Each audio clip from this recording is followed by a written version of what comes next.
सर्वभूतहृदयं मणिमानतोऽस्मि। ॐ शङ्करं शङ्कराचार्यं केशवं बादरायणं सूत्रभाष्यकृतो वन्दे भगवन्तो पुनः पुनः। सर्वमङ्गलमाङ्गल्ये शिवे सर्वार्थसाधिके शरण्ये त्र्यम्बके गौरी नारायणी नमोऽस्तुते। वसुदेवसुतं देवं कंसचाणूरमर्दनं देवकी परमानन्दं कृष्णं वन्दे जगद्गुरुं। गुरुर्ब्रह्मा गुरुर्विष्णु गुरुर्देवो महेश्वरः गुरु साक्षात् परब्रह्म तस्मै श्री गुरुवे नमः।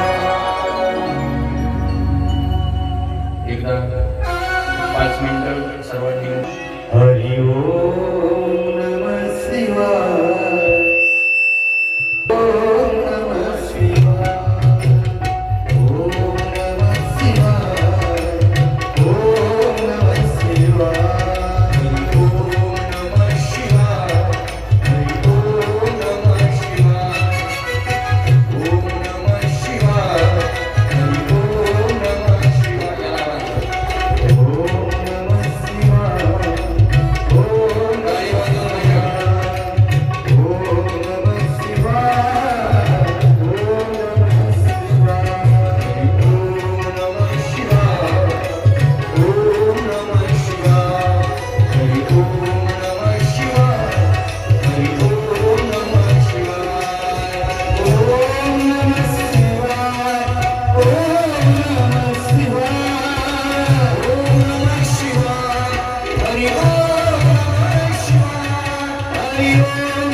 विश्वमवाच विमान प्रसुता संजीवयत अखिल शक्तिधर सधामना अन्यांशहस्तचरण श्रवणत्वगादिं प्राणानमो भगवते पुरुषाय तुभ्यं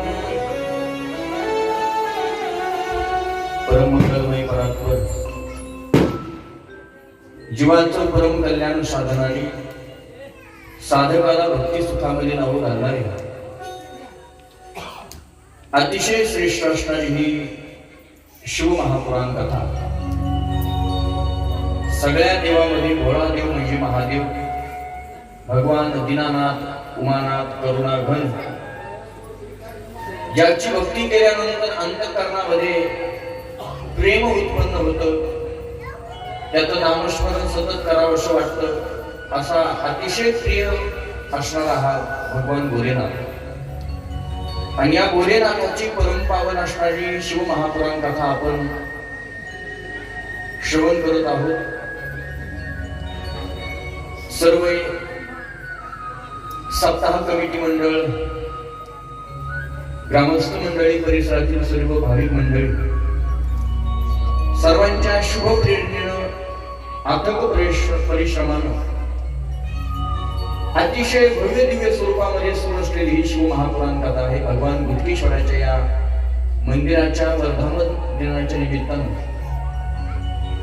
आपण ही शिव महापुराण कथा श्रवण करत आहोत. कथेसाठी उपस्थित असणारी सगळी महाराज मंडळी आहेत आपल्याच गावातील. आमचे परमार्थ स्नेही आमचे समाधान भाऊ आहेत, तसेच आमचे माऊली आहेत चौदार, आदरणीय आमचे अमोल महाराज आहेत, त्यांच्या धर्मपत्नी तिच्या कीर्तनकार आहेत त्या उपस्थित आहेत. आमच्या सोबत आलेली तबल्यावर ज्यांची साथ आहे आदरणीय हरिभक्तपरायण आमचे संदीप महाराज नरके उपस्थित आहेत. गायन आणि सिंगसाठी जे साथ करतायत आमचे जीवलग बळीराम महाराज गिरी हे सुद्धा उपस्थित आहेत. त्या दोघांसाठी एकदा जोरात टाळ्या वाजवा, कारण हे दोघं असतील तर सगळे नाही तर मग काहीच नाही. कालच्यापेक्षा सिस्टम पण जरा चांगली लागेल. हॅलो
नमः पार्वतीपते हर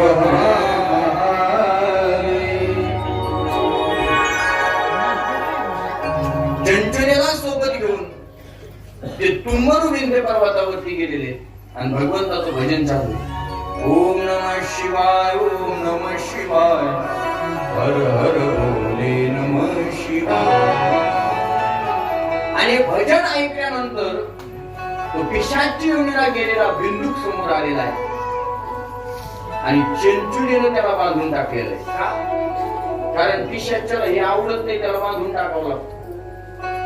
हे पाहिलं तरी ते बांधून कट मारते.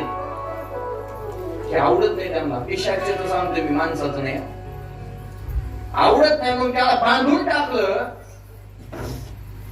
आणि शिव महापुराण कथा सांगायला सुरुवात केली. कुणी? तुंबरून. आणि शिव महापुराण कथा ऐकली. पिशाची योनीतून त्याची सुटका झालेली आहे आणि सुटका झाली आणि चंचुलेला आणि बिंदुकाला घेऊन ते तुंबरू शिवलोकात आले. साक्षात भगवान शिव परमात्म्याचं दर्शन त्या बिंदुकाला आणि चंचुलेला झालं. कल्याण झालं महाराज त्यांचं. हे फक्त कशामुळे झाले असेल? फक्त शिव महापुराण कथेच्या श्रवणानं. नमः पार्वतीपते हर हर महादेव. असा बिंदुकाचाही उद्धार झाला आणि चंचुलेचा उद्धार झाला. ही कथा महात्म्यातली आहे आणि सूत महाराजांनी शौनकांना सांगितली. आणि एवढं दिव्य पुराण शौनकांनी सूत महाराजांच्या मुखातून ऐकलं. आणि मग सूत महाराजांना शौनकांनी नमस्कार केला. म्हटले, महाराज एवढं श्रेष्ठ आहे हे पुराण, मग महाराज आम्हाला सुद्धा ऐकायचं. मग सांगा महाराज, हे शिव महापुराण कसं ऐकलं पाहिजे, कसं त्याचं आयोजन केलं पाहिजे, कसं श्रवण केलं पाहिजे, हे आम्हाला विस्तारानं सांगा. आणि मग आता सूत महाराज शिव महापुराणाचं श्रवण, कथा कशी श्रवण केली पाहिजे याचा विस्तार सांगू लागलेले.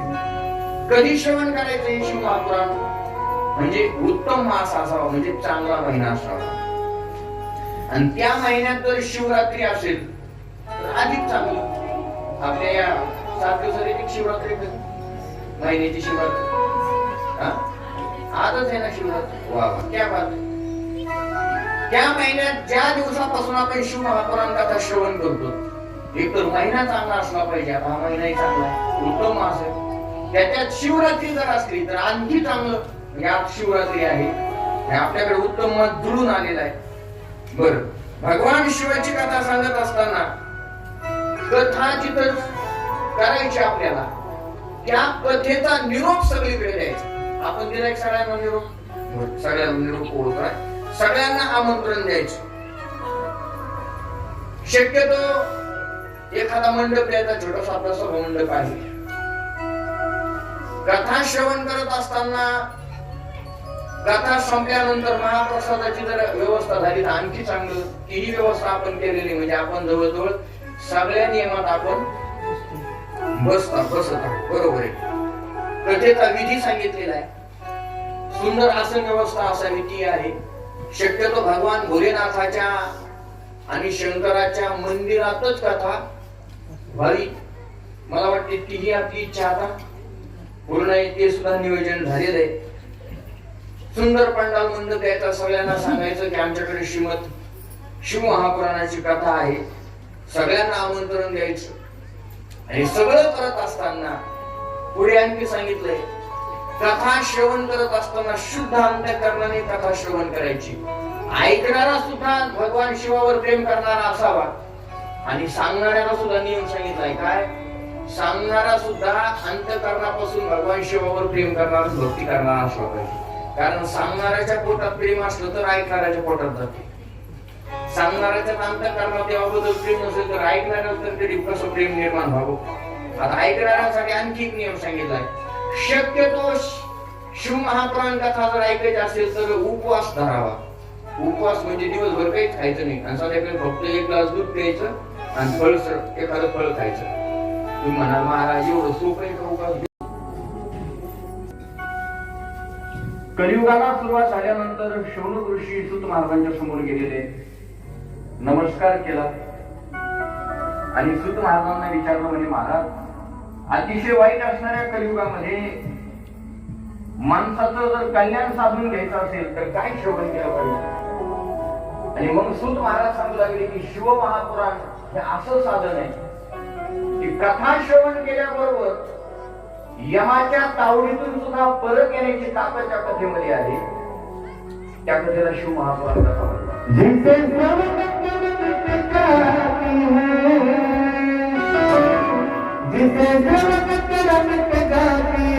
जन्म जन्म के जय श्री शिव कथा, जय श्री शिव कथा, शिव कथा, जय श्री शिव कथा, शिव कथा,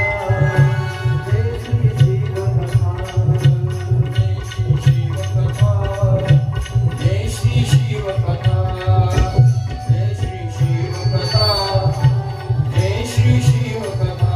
जिसे सेवा कर मिट जाती है, मिट जाती है, मिट जाती है. जिसे सेवा कर मिट जाती है, जन्म जन्म की जय श्री शिव कथा, जय श्री शिव कथा, जय श्री शिव कथा, जय श्री शिव कथा. जय श्री शिव कथा, जय श्री शिव कथा, जय श्री शिव कथा, जय श्री शिव कथा.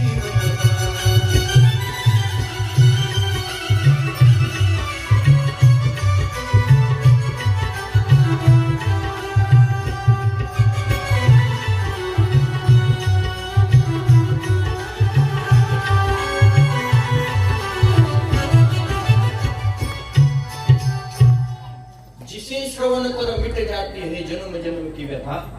आणि जय श्री शिव कथा अशी पवित्र असणारी शिव महापुराण कथा जर आपण श्रवण केली तर या कथेच्या श्रावण सामर्थ्यानं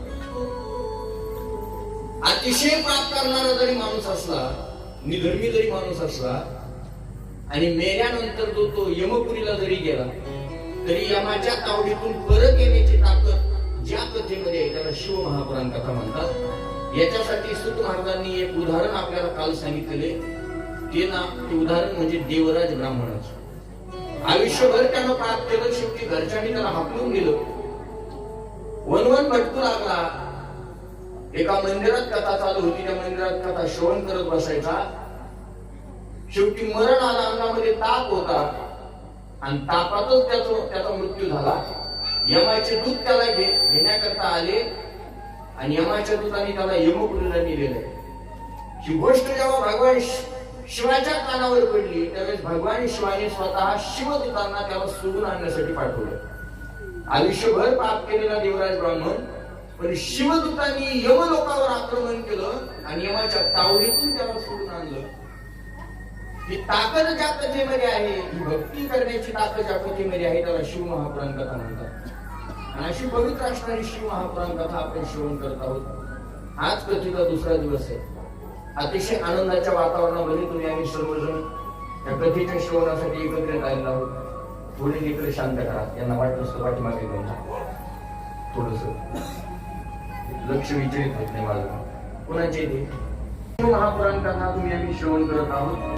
आज कथेचा दुसरा दिवस आहे आणि आजही आपलं कालच्या दिवशी अपूर्ण राहिलेलं महात्म्य आपल्याला थोडंसं श्रवण करून आपल्याला शिव महापुराण ग्रंथामध्ये प्रवेश करायचा आहे.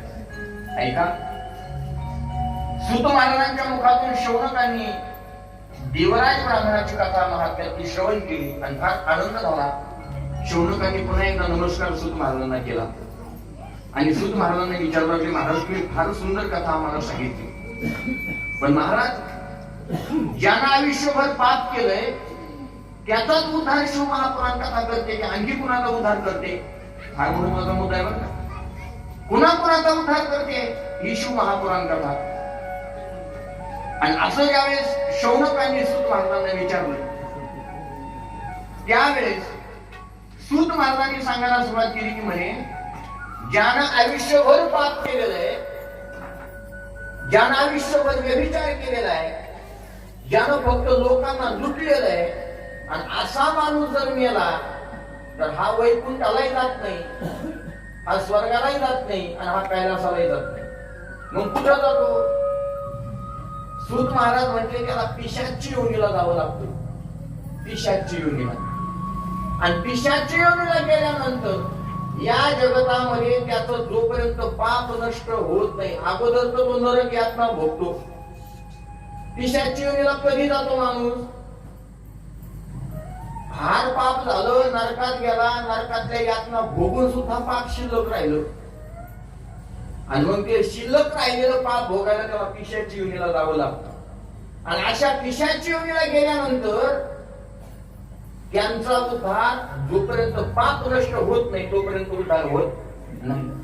म्हणते मग पिशाची योनीतून परत यायचं ठरलं तर काय केलं पाहिजे? म्हणजे शिव महापुराण कथा त्याला जर श्रवण झाली, त्यानं जर ऐकली त्या पिशाची योनीमध्ये गेल्यानंतर, तर त्याचा उद्धार होतो. भगवान शिव परमात्मा एवढा गोड आहे की त्याला शिवलोकामध्ये जागा देतो. मग महाराज कुणाचा उद्धार झाला पिशाची योनीतून ती कथा आम्हाला ऐकायची. आणि मग कथा सांगू लागले की म्हणे ऐका, समुद्राच्या काठावरती एक गाव होतं, त्या गावाचं नाव आहे बाष्कळ नगर. त्या गावाच्या नावातच बाष्कळपणा आहे. ते नगर कसं असेल कल्पना करा. बाष्कळ नावाचं नगर आणि या नगरामध्ये राहणारे जे लोक आहेत ना, त्यांचं उदरनिर्वाहाचं साधन होतं शेती करणं, शेतीवाडी करून ते राहत होते. स्वतःचं भरण पोषण करायचे, पण नगराचं नाव बाष्कळ आणि त्या गावातली लोक म्हणजे विचित्रच होती जरा. त्यांना धर्म मान्य नव्हता, त्यांना परमार्थ मान्य नव्हता, त्यांना देव मान्य नव्हता, त्यांना भक्ती मार्ग मान्य नव्हता, काहीच मान्य नव्हतं. अस्ताव्यस्त असणारं हे नगर आहे, तिथं ज्ञानाचा अभाव आहे. त्या नगरातली सगळी माणसं विचार करतात आणि स्त्रिया सुद्धा विचार करतात. शिव महापुराणात तो सांगतो, मी दुसरं काही सांगणार नाही तुम्हाला 8 दिवस. जे या ग्रंथात आहे तेच मी तुमच्या समोर मांडणार आहे. त्याच्यामुळं आणि बाकीचं सांगायला वेळच नाही आपल्याला मुळात. म्हणजे जे ग्रंथात आहे तेवढंच मी सांगणार, बाकीचं काही सांगणार नाही. असं विचित्र असणार हे गाव आहे. त्या गावातली मंडळी शास्त्र न मानणारी आहे. ज्ञानाचा तिथं अभाव आहे, वैराग्याचा अभाव आहे, भक्तीचा अभाव आहे. असं विचित्र असणार हे बाष्कळ नगर. पशुसारखी जागणारी माणसं आहेत महाराज. आणि त्याच बाष्कळ नगरामध्ये एक बिंदुक नावाचा ब्राह्मण राहतो. बिंदुक. तुम्ही म्हणाल महाराज हे नाव जरा विचित्र आहे. आता आपल्याला श्रीमद भागवतातली नाव ऐकायची सवय. ती नावं जवळजवळ आपण भागवत ऐकलं तुम्ही श्रीमद भागवत मोकळ्या मनाने बोला, घाबरू नका मला. मी घाबरण्यासारखा नाही, पण कसं आहे आता लोकांना महाराज कसा पाहिजे, थोडा दाड पाहिजे, असा टप्पूची टप्पू काय नांगराव धरायचं तुम्हाला. काय करायचं दाड महाराज बरं पातळ बनाय, खायला 2 भाकरी कमी लागायच्या.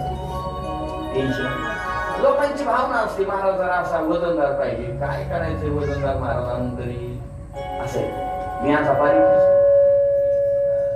लोक वाटतं आता हा नेमका काय करीन, तेवढं मला येईल तेवढं मी करीन. आता अलग लक्षात. त्या नगरामध्ये एक ब्राह्मण राहत होता, बाष्कळ नावाचं नगर. त्याचं नाव आहे बिंदुक आणि त्याच्या पत्नीचं नाव आहे चंचुला. नाव जरा अवघड आहे, तुम्हाला लक्ष ठेवायला. नवीन नाव आहे शिव महापुराणात, थोडं लक्ष दिलं की समजते पहा. ज्ञानाचा अभाव त्या गावामध्ये आहे. ती चंचुला सुद्धा वाईट प्रवृत्तीने वागणारी आहे आणि तो बिंदुक नावाचा ब्राह्मण सुद्धा विचार करणार. हे पहा, मुळातच त्या गावामध्ये ज्ञानाचा अभाव आहे आणि ज्याच्या जीवनात ज्ञानाचा अभाव आहे त्याच्यातून जनावरात काहीच बदल नाही. मी बदलचं बोलत नाही, शास्त्र सांगतंय ज्ञानेन हीन आणि पशुवीस समान. ज्ञानावाचून जे माणसाचं जीवन आहे ते जवळजवळ जनावरांसारखं जीवन आहे. आणि एक सांगू, ज्यांना देव आणि धर्म मान्य नाही ना ते जनावरच आहेत जवळजवळ. तुम्हाला साखरे महाराज माहित नसते पंढरपूरचे. बैलगाडीचा प्रवास होता पूर्वीच्या काळात आणि बैलगाडीचा प्रवास करत करत ते ग्वालियरला गेले. दादा महाराज साखरे जुने. आणि त्या ग्वालियरचा राजा होता मोठा संस्थानिक. तो देव वगैरे काही मानत नव्हता, पण गावातल्या सगळ्यांनी विनंती केली की एवढे मोठे महाराज येणार आहेत, त्यांची राहण्याची सोय कुठं करायची. मग त्या संस्थानिकाला सांगितलं म्हणे एक काम करा, तुमच्याकडेच नियोजन करा. तर मला ठीक आहे, मला काय देव वगैरे मान्य नाही, पण नियोजन करायला मला काय अडचण नाही, त्यांची व्यवस्था करतो. साखरे महाराजांची बैलगाडी आली, त्याने स्वागत केलं महाराजांचं, बैल बाजूला बांधले असं. जेवण वगैरे घालून गप्पा मारत बसले. त्या राजानं सांगितलं, म्हणे महाराज हे तुमचं मी स्वागत केलंय, गावकऱ्यांचा आग्रह म्हणून केलं, पण एक सांगू का म्हणे महाराज, हे देव वगैरे मला काय मान्य नाही. आणि साखरे महाराज म्हणजे तुला देव मान्य नाही याच्यात काय नाही बोले, आमच्या बैलगाडीला जे 2 बैल आहेत ना त्यांना सुद्धा देव मान्य नाही. तुम्हाला कळलं मला काय म्हणायचं, लोक आपण घेणार तुमच्याकडून, तुम्ही त्याला मोकळ्या मनाने बोलतो. ऐक, ते म्हणजे तुला देव मान्य नाही याच्यात नवल नाही, आमच्या बैलगाडीला जे 2 बैल आहेत त्यांना सुद्धा देव मान्य. अरे म्हणजे तुला देव मान्य नाही, त्यांना देव मान्य नाही, तुझ्या त्यांच्यात काही बदल आहे का? म्हणजे ज्याला देव मान्य नाही आणि ज्याला परमार्थ करण्याची इच्छा होत नाही त्याच्यात बैलात काही बदल नाही. मी बोलत नाही, वर्णन याच्यात आलेले ते सांगतो, नाही तर तुम्ही उठून मला हाणायला बसले. मला काय माणसं व्हायचं नाही तुमचं, आलं लक्षात? म्हणून माणसाच्या जीवनात ज्ञान असलं पाहिजे, माणसाला अज्ञानी राहू नये. जोपर्यंत जीवनात ज्ञान येत नाही ना तोपर्यंत जीवनाची परिपक्वता होत नाही.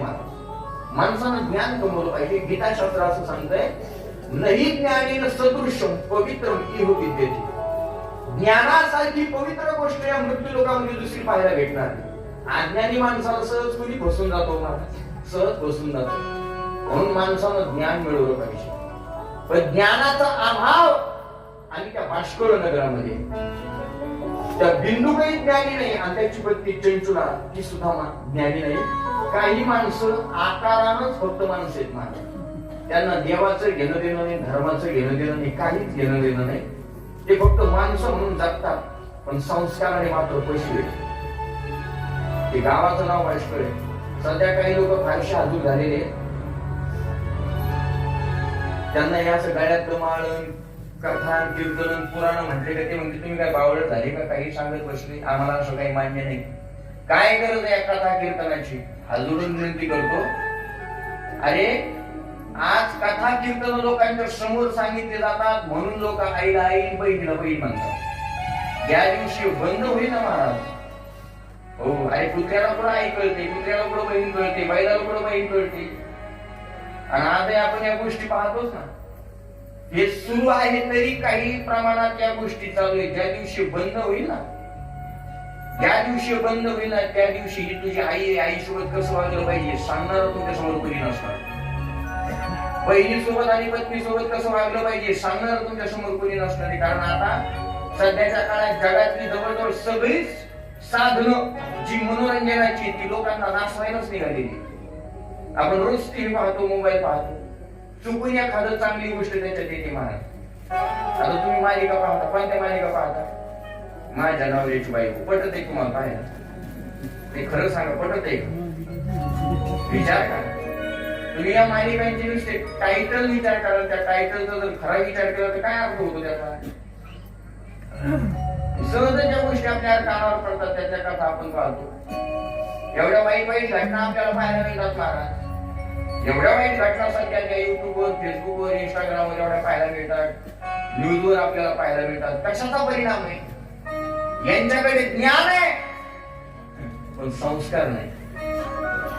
आणि जी व्यक्ती कथा कीर्तनात येऊन बसते ना त्याच्या जीवनात एवढं वाईट व्हावं तो कधी जीवनात उतरू शकत नाही, कारण त्याला संस्काराचा आधार आहे. नुसतं ज्ञान असूनही फायदा नाही, त्या ज्ञानाला संस्काराची जोड असली पाहिजे.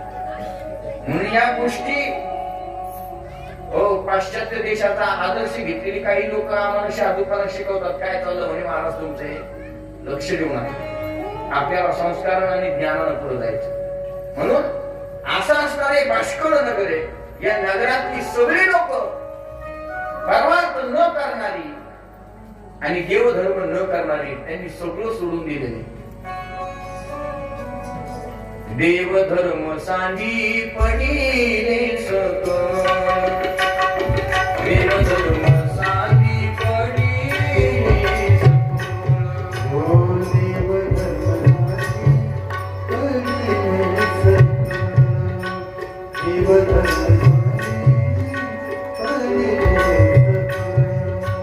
देवधर्म सांगी पडिले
देव धर्म माहित नाही.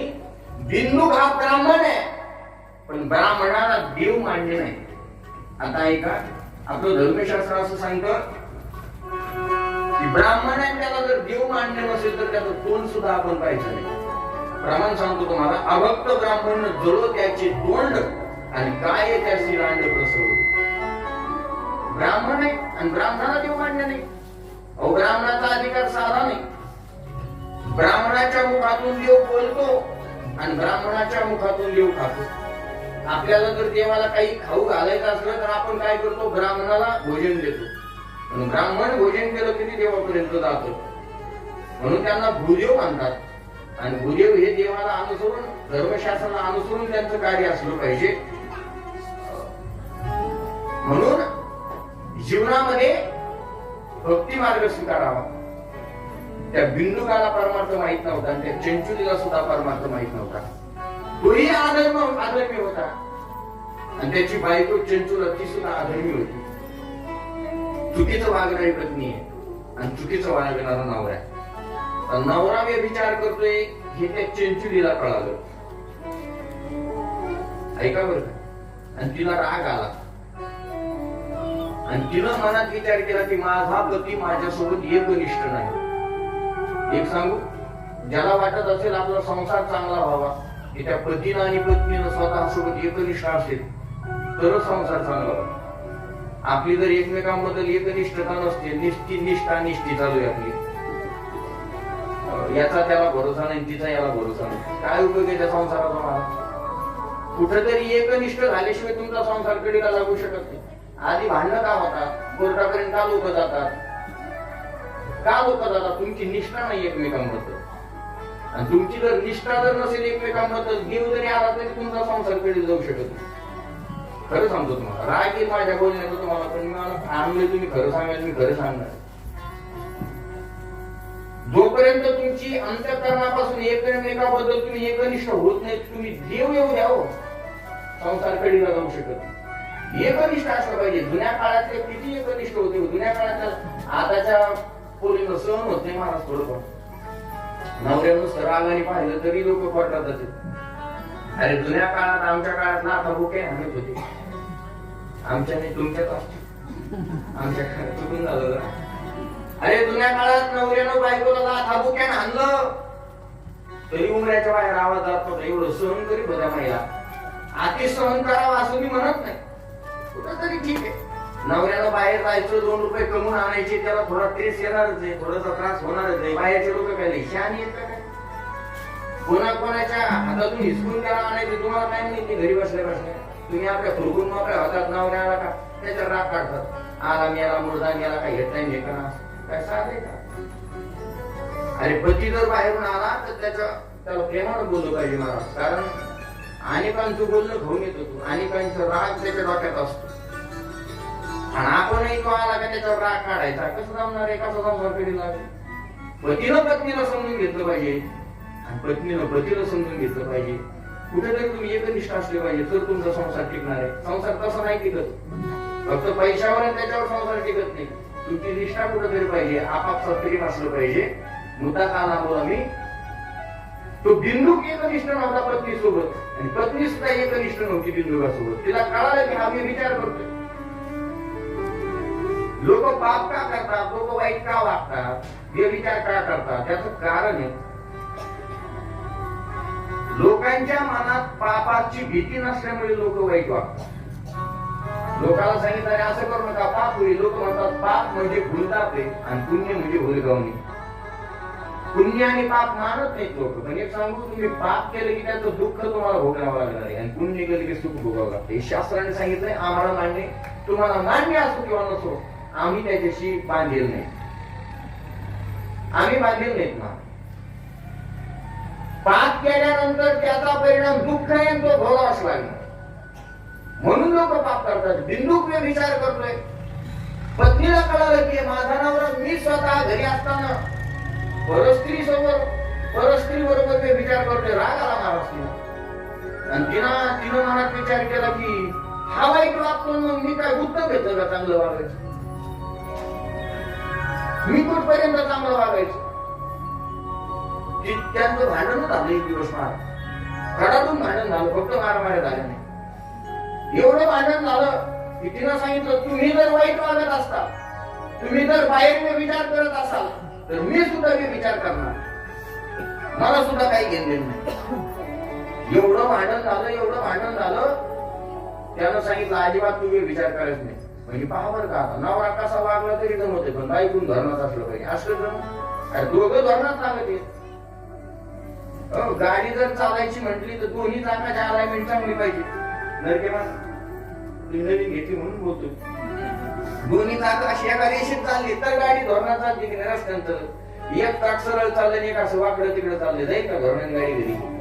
मग गाडी व्यवस्थित जायची ठरली तर दोन्ही चाक एका दोरीत आणि एका रेषेत चालली पाहिजे. त्यानं सांगितलं अजिबात वाईट वागायचं नाही, म्हणजे मी कसा वागलं तरी चालेल, पण पत्नीनं माझ्यासोबत एकनिष्ठ अजिबात नाही. चुकून अशा गोष्टी घडत नाही. तुम्ही जर पत्नीसोबत एकनिष्ठ नसाल तर पत्नी सुद्धा राहणार नाही एकनिष्ठ. तिनं मनात विचार केला, हा विचार करतो मी घरात असताना, मग मी काय दुःख घेतलं का? मी सुद्धा विचार करणार. ग्रंथात आलेलं सांगतो.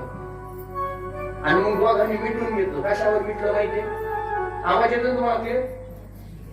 नाही तुम्ही आमची बडबड चालायची, तुम्ही आपलं पंक्तीची वाट बघायची, तसं काही नाही. आवाज येतो ना क्लिअर तुम्हाला? सांगू का पुढचं? ऐका. तिनं सांगितलं मिटून घेतलं दोघांनी. कशावर मिटलं? त्यानं सांगितलं, हे बघ मी तर विचार करणार, मी सोडणार नाही, आणि तुला काय करायचं तर कर, फक्त एक काम कर, ज्यांच्या सोबत मी विचार करते त्यांच्याकडून धन आण आणि मला दे, तू तुला काय करायचं करून घे. या गोष्टीवर त्यांचं मिटलं. आणि ठरलं महाराज हा विचार करायचा, ती सुद्धा विचार करायची, ज्यांच्या सोबत विचार करायची त्यांच्याकडून धन आणायची, या बिंदुकाला द्यायची, आणि त्या धनाच्या जोरावर यानं विचार करायचा, मद्य प्यायचं, दारू प्यायची, जुगार खेळायच्या, नाही त्या वाईट गोष्टी करायच्या. आणि एवढं करून करून माणूस किती दिवस जगत असतो? एक दिवस म्हातारा झाला आणि आयुष्यभर पाप केलं, त्याचा परिणाम कुणी विचारायला सुद्धा आला नाही, मरून गेला महाराज. त्याच्याकडे पाहिलं करून सुद्धा कुणी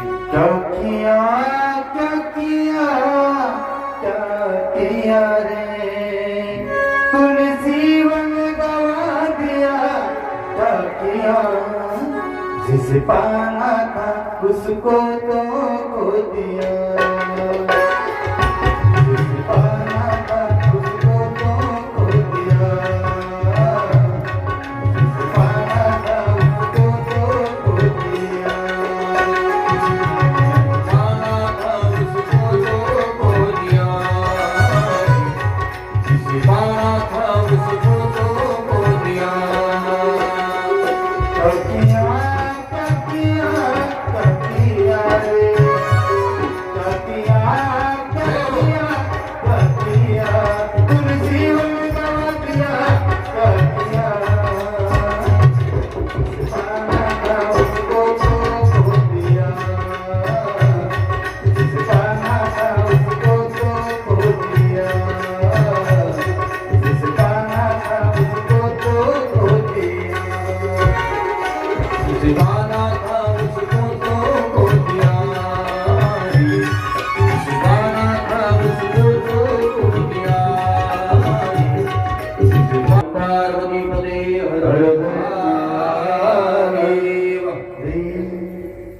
आयुष्यभर पाप केलं त्या बिंदुकाने, आणि त्याचा परिणाम असा झाला की ते उग्रत प्राण झाला, मरण आलं.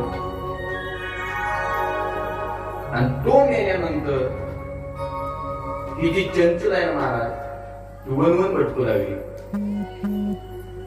घरच्यांनी तिला काढून दिलं, नातेवाईकांनी सुद्धा तिला जवळ स्वीकारलं नाही, कारण तिला वाईट कर्म जेवढं केलं होतं.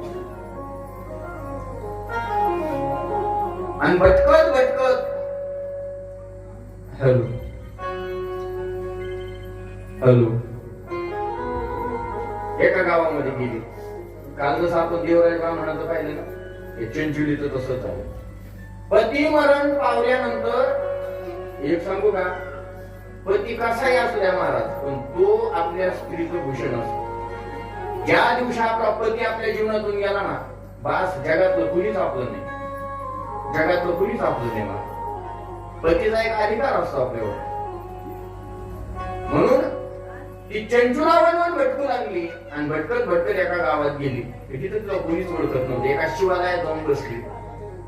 रोज सकाळी ते शिवालयात कथा व्हायची, ही कथा ऐकायची.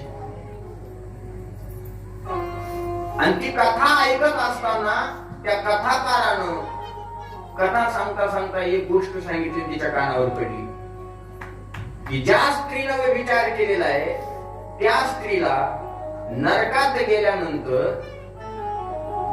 अग्निस्तंभाला आलिंगन द्यावं लागतं. शिवमहापुराणात आलेलं आहे. लोखंडाचा स्तंभ असतो मोठा, लाल गुंड तापलेला असतो आणि त्याला आलिंगन द्यावं लागतं त्या स्त्रीला जिनं व्यभिचार केलेला आहे.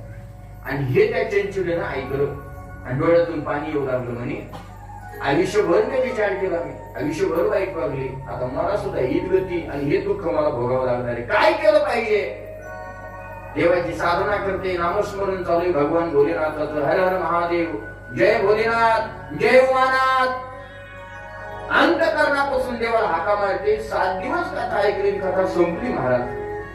आणि कथा संपल्यानंतर जे कथा सांगत होती त्या कथाकाराकडेच गेली, दर्शन घेतलं, सांगितलं महाराज तुम्ही सांगितलं व्यभिचार करणाऱ्या स्त्रीला अग्निस्तंभाला आलिंगन द्यावं लागतं.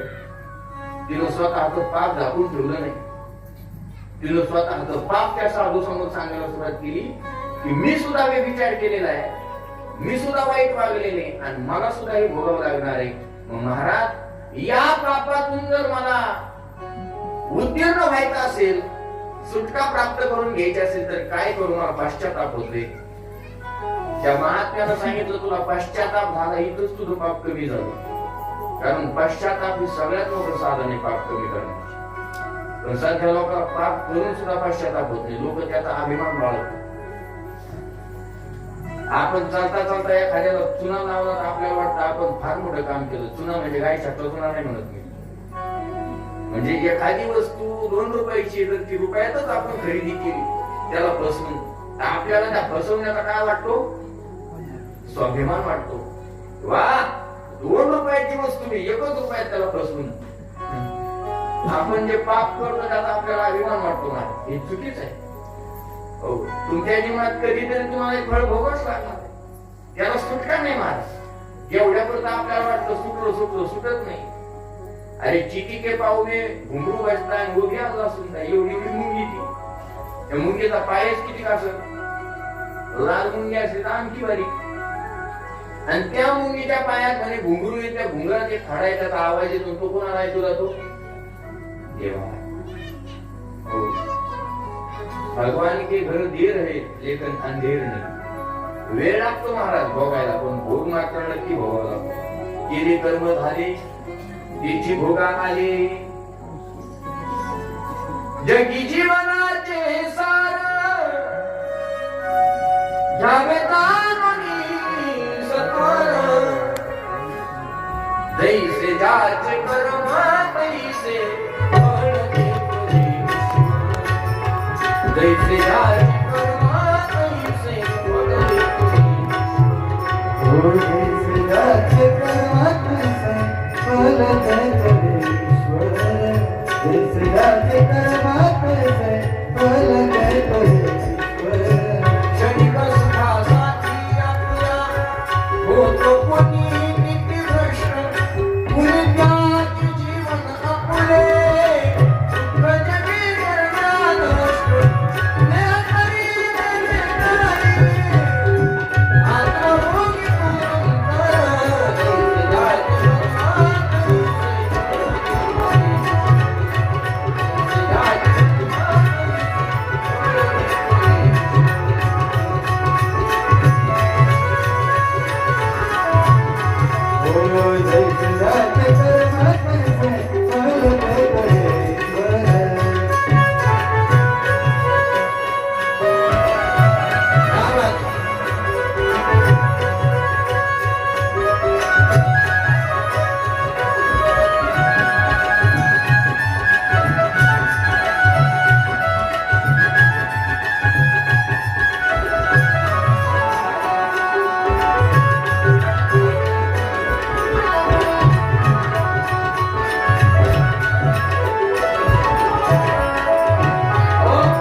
येते जैसे जाचे अनुमान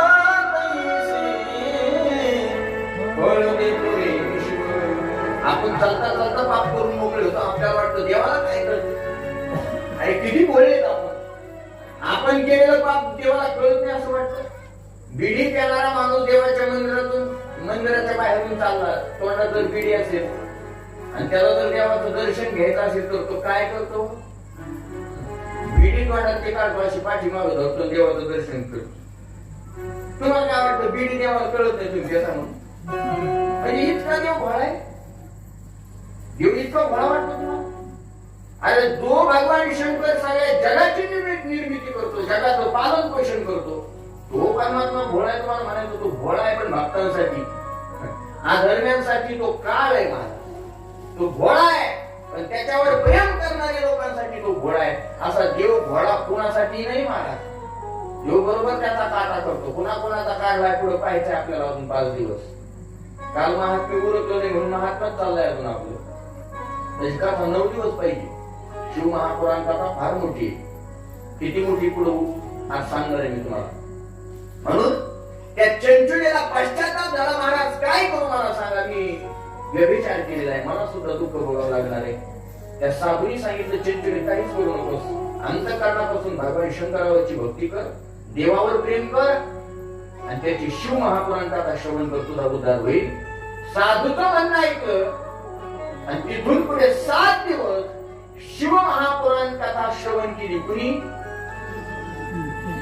कुणी चंचुलीनं श्रवण केली. त्याचा परिणाम भगवती पार्वती तिला प्रसन्न झाली आणि पार्वती प्रसन्न झाल्याबरोबर त्या पार्वतीच्या दर्शनानं तिथं सगळं पापानी धुवून गेलं आणि ज्या दिवशी तिथं शरीर पडलं ना त्या दिवशी ती शिवलोकात गेली आणि पार्वतीची एकनिष्ठ दासी म्हणून सेवा करू लागली. हा परिणाम कशाचा झाला असेल तर फक्त आणि फक्त शिव महापुराण कथेच्या श्रवणाने. नमः पार्वती पते हर हर महादेव. पार्वती काय शिवेमध्ये ती चंचला राहू लागली. परमार्थाच्या मार्गाने तिथे जीवन घडलं. तिला सारखं वाटू लागलं की मी अगोदर वाईट वागले, भगवान शिवाची कथा श्रवण केली, भक्ती केली, त्याचा परिणाम माझं सगळं पाप नाहीसं झालं आणि देवानं माझा स्वीकार केला. हे पार्वतीला कळालं. पण तिला एका गोष्टीचं वाईट वाटू लागलं की माझ्या पतीनं सुद्धा ते विचार केलेला आहे, तो पती सुद्धा वाईट वागलेला आहे, त्याचं काय झालं असेल? माझा पती बिंदू नक्की दुःख भोगत असेल, कळालं पाहिजे. एक दिवस पार्वतीच्या समोर गेली आणि हात जोडून पार्वतीला विनंती केली चंचलेनं, आई साहेब मी वाईट वागले पण कथेच्या श्रवणानं तुमच्या भगवान भोलेनाथाच्या भक्तीनं मला सद्गती प्राप्त झाली. पण माझा जो पती माझा नवरा आहे बिंदू, त्यानं आयुष्यभर विचार केला, आयुष्यभर वाईट वागला, तो दुःख भोगत असेल, तो नेमकं काय करतोय मला सांगा.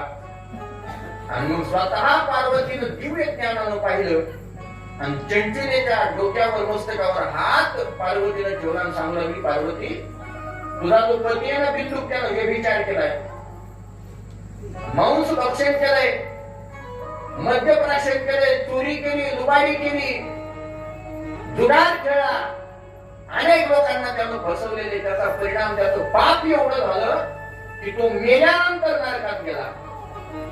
आणि नरकात तर गेलाच गेला, पण नरकात जाऊन सुद्धा त्याचं पाप केलेलं संपलं नाही, म्हणून त्याला पिशाची योनीला जावं लागलं. तो पिशाच्या योनीत गेला म्हणजे भूताच्या योनीत गेला आणि विंध्य नावाच्या पर्वतावर भटकू लागला. पिशाच्याला शरीर नसतो, वायुरूप असतो, तो त्याला शरीर नसतं. त्या विंध्य नावाच्या पर्वतावर भटकू लागलेला आहे आणि दुःख भोगतोय. आणि सगळं ऐकल्यानंतर त्या चंचुलेच्या डोळ्यातून अश्रुधारा वाहू लागल्या. तिला मनात विचार केला, माझा पती दुःख भोगतोय, कारण भगवंताच्या भक्तीनं तिची बुद्धी फिरली होती, तिला शिवलोकाची प्राप्ती झाली होती, तिनं सगळं मागचं सोडून दिलं होतं आणि अंतःकरणात माझ्या पतीचा उद्धार झाला पाहिजे इच्छा होती. त्यालाच पत्नी म्हणा. जी पतीच्या सुखातही सहभागी असते, जी दुःखातही सहभागी असते, तीच पत्नी आहे. जोपर्यंत नवऱ्याकडे पैसा आहे तोपर्यंत जर त्याला गोड बोलायचं आणि पैसा निघून गेल्यानंतर उद्या त्याला त्रास द्यायचा, याला पत्नी म्हणत नाहीत मला.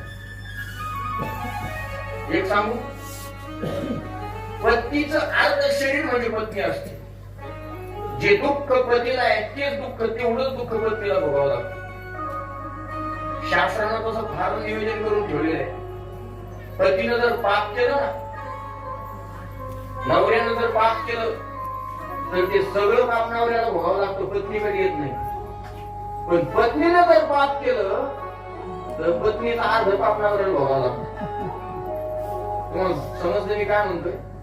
नवऱ्यानं जर पाप केलं तर पत्नीकडे येत नाही, बायकोकडे. पण बायकोनं जर पाप केलं तर त्याचा अर्ध कुणाला फेडावं लागतंय?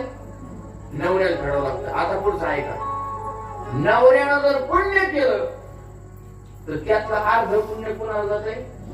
बायकोला. पण बायकोनं जर पुण्य केलं तर त्यातलं अर्ध सुद्धा नवऱ्याला येत नाही. म्हणजे किती आरक्षण आहे तुम्हाला दांडगं. म्हणजे पाप केलं तर अर्ध त्यांना आणि पुण्य केलं तर काहीच नाही. त्यांनी पुण्य केलं तर अर्ध तुम्हाला आणि पाप केलं तर किती आरक्षण आहे देवानं तुम्हाला दिलं, किती आरक्षण दिलं. अहो नवल मला वाटतं शासनानं सुद्धा आरक्षण दिलं तुम्हाला 50% तुमच्याकडे. हात जोडून शासनाला विनंती, 50% दिले, भरपूर झालं, त्याच्या पुढे वाढू नका.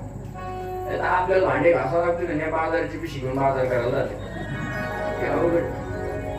अहो आपल्या संस्कृतीनं जवळजवळ सगळी कामं तुम्हाला वाटून दिली. नवल आहे तुमचं महाराज, सगळे कष्ट तुमच्या वाट्याला आहे. मला सांगा, शेतातून काम करून जर आले नवरा बायको तर नवरा बाजीवर पाय हातून बसतो. पण तुम्हाला वाचता येते का तसं? सगळं काम करून आल्यानंतर सुद्धा घरातलं सगळं झाडून काढून सगळं व्यवस्थित करून त्याला चहा करून द्यायचा, पुन्हा स्वयंपाक करायचा, जेवल्यानंतर झोपता येते तुम्हाला. तुम्हाला आहे तेवढा त्रास? किती त्रास आहे यांना मला सांगा. घरात स्वयंपाक करायचा महिलांनी, आहे का? बरं, स्वयंपाक करायचा महिलांनी. कापूस आहे तुमच्याकडे? कापूस, तूर, काय आहे तुमच्याकडे? ज्वारी, बाजरी, समजा असं.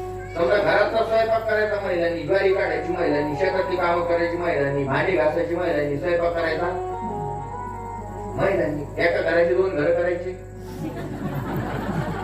महाराष्ट्र तर पक्क काम आहे आमचं. आमच्याकडे सांगतो, तुमच्याकडे नाही ना. हा काय घरात थोडं फडी करू नका, सध्या वाचव काम घरी. चला, फार सुंदर जीवन आहे यांचं. तिला पश्चाताप होऊन आला की माझा नवरा दुःख भोगतोय, काय केलं पाहिजे? माझ्या नवऱ्याची या दुःखातून सुटका झाली पाहिजे. तिला पार्वतीला नमस्कार केला आणि विचारलं, माई साहेब, माझ्या नवऱ्याचं दुःख नाही झालं पाहिजे, पिशाची योनीतून त्याची सुटका झाली पाहिजे आणि त्याला सुद्धा शिवलोकात आलं पाहिजे, यात आलं पाहिजे, काहीतरी सांगा. पार्वती प्रसन्न होती महाराज त्या चंचुलीवर. तिनं सांगितलं, चंचुले काळजी करू नकोस, तुझ्या नवऱ्याचा जर उद्धार व्हावा, पिशाची योनीतून त्याची सुटका व्हावी अशी जर तुला वाटत असेल तर त्यानं शिव महापुराण कथा श्रवण केली पाहिजे. म्हणजे ठीक आहे, पण कोण सांगत त्याला शिव महापुराण? तो पिशाची योनीत गेलेला आहे. म्हणजे आहे तरतूद, काय तरतूद आहे? मग पार्वतीनं तुंबरू नावाच्या गंधर्वाला बोलवलं. तुंबरू हे नारदांचे मित्र आहेत, गायन करणारे. आपण काकड्यात पाहतो ना, नारद तुंबर भक्ताच्या भेटीत कवाडा आडोनी पाहतात. नारदाचं आणि तुंबरूचं गायन देवाला आवडतं, म्हणून नारद आणि तुंबर गायन करायला लागले की ते मंत्रमुग्ध होतात, समाधीत जातात. एवढा अधिकार त्या तुंबरूचा आहे. त्या तुंबरूला बोलावलं आणि त्याला सांगितलं की तुम्ही विंध्य पर्वतावरती जा, चंचुलेला सोबत घेऊन जा. आणि या चंचुलेचा पती आहे बिंदू, तो पिशाच झालेला वायुरूप आहे. त्याला शिव महापुराण कथा श्रवण करायची. ती शिव महापुराण कथा जर त्यानं श्रवण केली तर त्याचा पिशाच येणीतून आणि मुक्तता होणार आहे. आणि मग तुंबरू निघाले पार्वतीच्या सांगण्यावरून विंध्य आपल्या सोबत चंचुलेला घेतलेले आणि विंध्य पर्वताच्या दिशेने गेले. विंध्य पर्वतावरती जाऊन थांबले आणि आता ते विंध्य पर्वतावरती बिंदुकाला शिव महापुराण कथा सांगायची म्हणून तो आपल्याकडे आला पाहिजे, म्हणून भगवंताचं भजन करत करत तिथं आनंदानं त्याला बोलावं लागलेले. हरी, सगळ्यांनी भजन करा 2 मिनिट. ओम शिव परात्परा शिव ओंकारा शिव तव शरण ओम शिव परात्परा शिव ओंकारा तव शिव शरण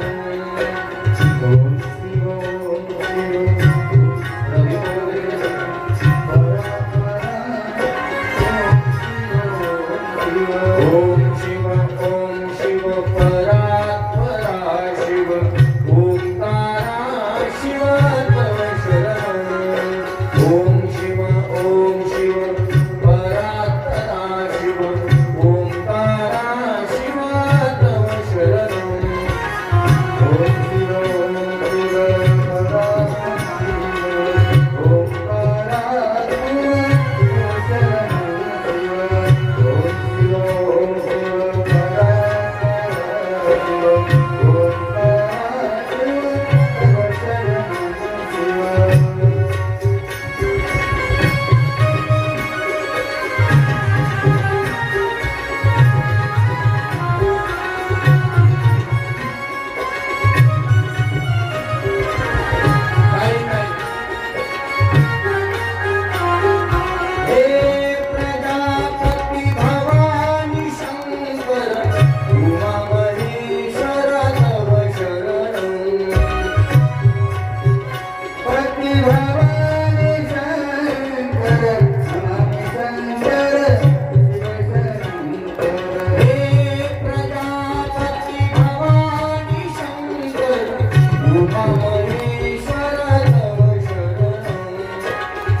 नमः पार्वतीपते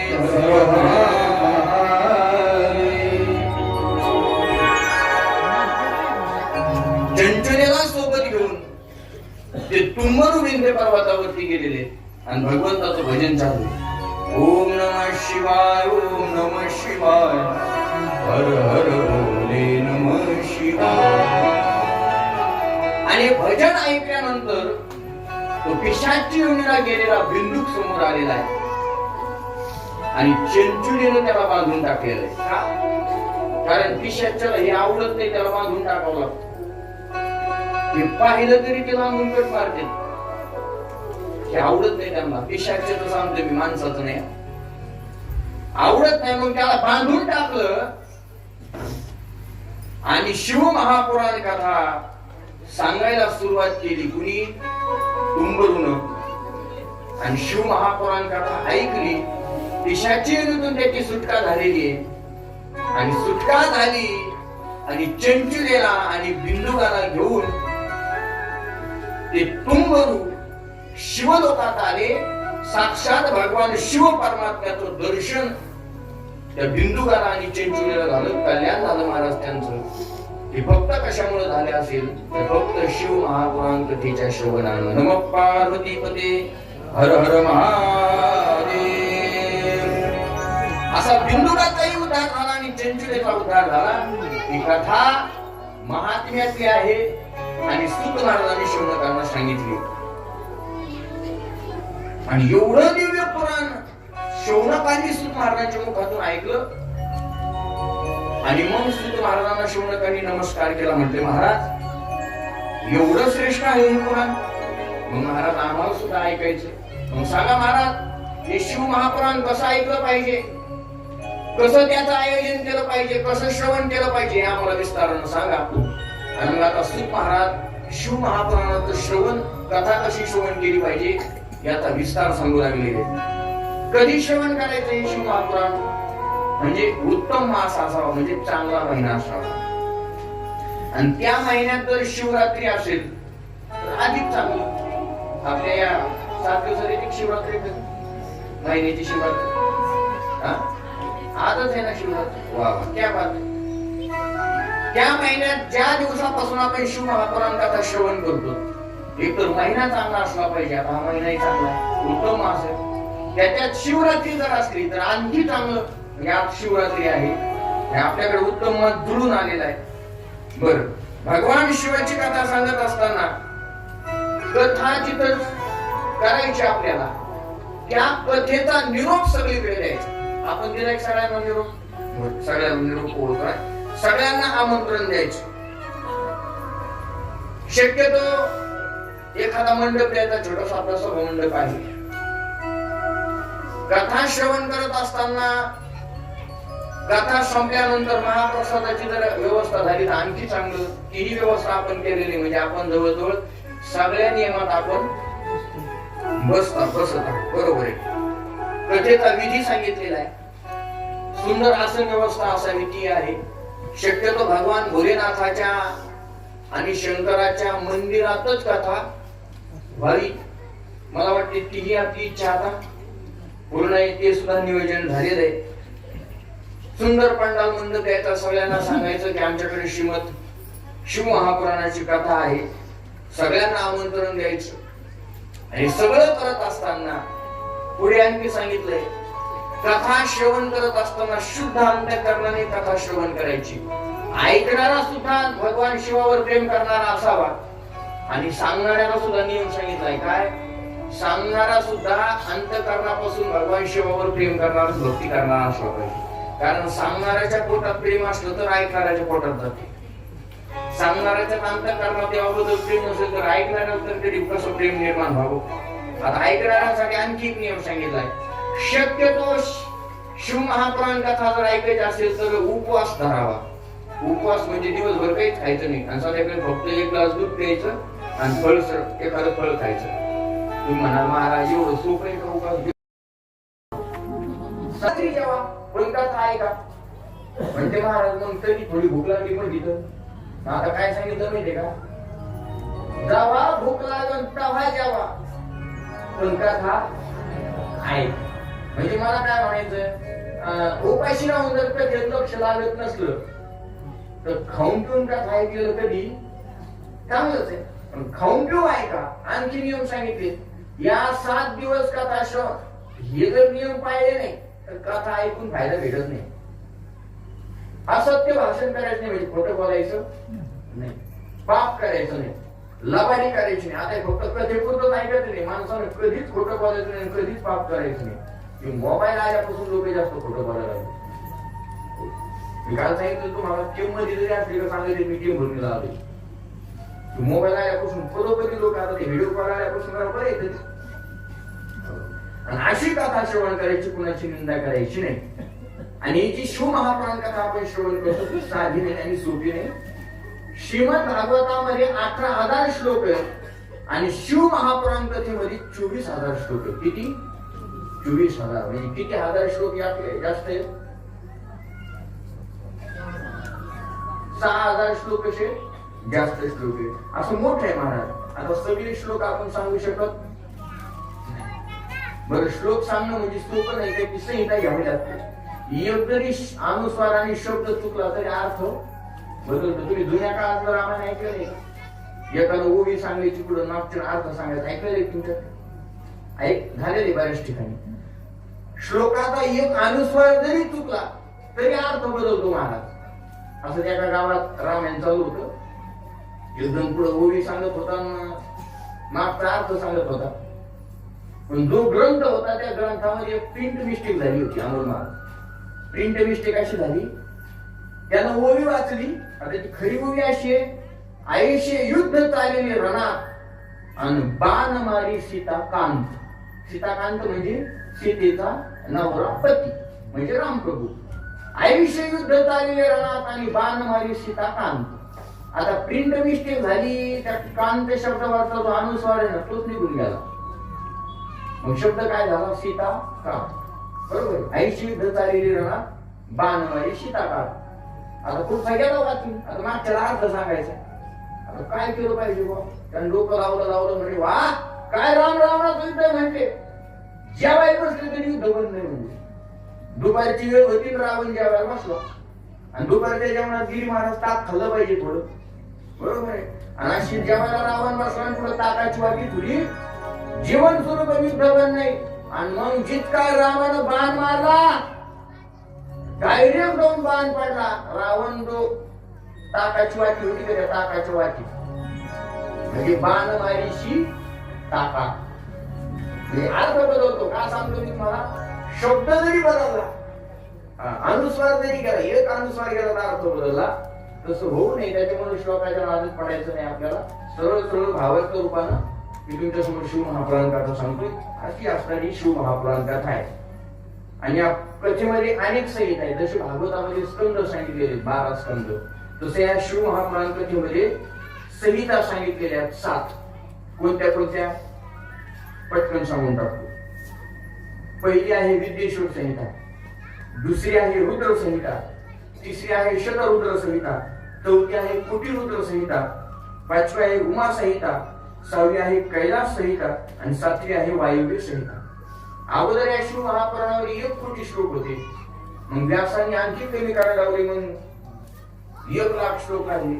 व्यास म्हणते हे सुद्धा वाचायला जड होते. मग 24,000 श्लोक फक्त व्यासाने ठेवले.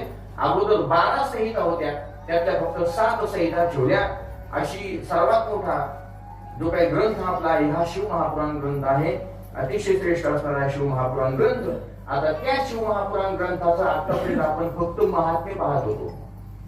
हा ग्रंथ श्रवण केल्यानंतर काय फळ आपल्याला भेटणार आहे याला म्हणायचं महात्म्य.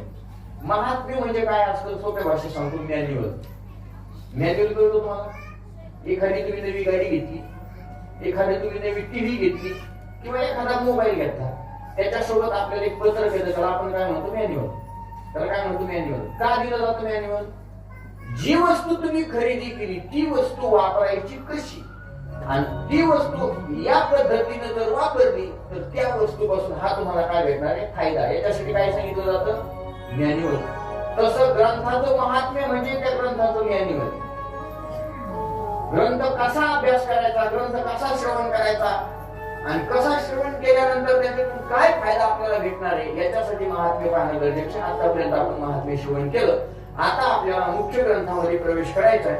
तोपर्यंत मुख्य ग्रंथामध्ये प्रवेश करत असताना 1-2 मिनिटं भगवंताचं भजन करून आपण मुख्य ग्रंथामध्ये प्रवेश करणार. सगळ्यांना मुखाला नामस्मरण आणि हाताला टाळी वाजवून भगवंताचं भजन करायचं. विठ्ठल माझा माझा माझा माझा विठ्ठल माझा मी विठ्ठलाचा माझा माझा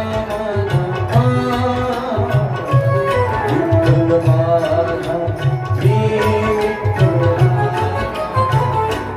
विठ्ठल माझा माझा माझा विठ्ठल माझा मी विठ्ठलाचा विठ्ठल माझा माझा माझा हरी बोल विठ्ठल माझा मी विठ्ठलाचा ओ विठ्ठल माझा मी विठ्ठलाचा विठ्ठल माझा मी विठ्ठलाचा ओ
विठ्ठल माझा मी विठ्ठलाचा विठ्ठल माझा मी विठ्ठलाचा विठ्ठल माझा मी विठ्ठलाचा विठ्ठल माझा मी विठ्ठलाचा